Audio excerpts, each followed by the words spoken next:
اهلا، عايز اقول لك معلومه بسيطه وبعد كده اكمل فرجه براحتك. عمرك فكرت قبل كده هل مشاهده المحتوى القصير زي اللي انت قاعد بتعمله دلوقتي بيقلل من مستوى ذكائك ولا لا؟ وهل الموضوع بيفرق على حسب المنصه اللي انت بتتفرج عليها ولا ايه؟ انا عملت اختبار ذكاء ليوم عادي طبيعي جدا، وكانت نتيجه هذا الاختبار ان لو في غرفه فيها 1000 شخص انا هكون اذكى من 909 من الناس دول. وملاحظه هنا جانبيه، اختبار الاي كيو يعني ما يعتبرش فعلا اختبار ذكاء شامل لكل حاجه في الدنيا، لا هو بيقيس الذكاء على حاجات معينه، ودي كانت النتيجه بتاعتي. In a room of 1000 people you would be smarter than 909.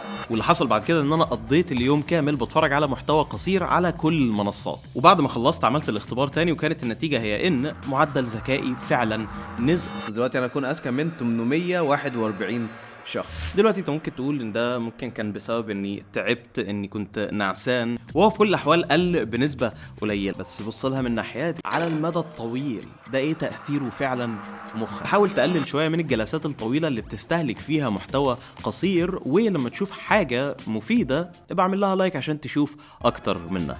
بس كده روح كمل.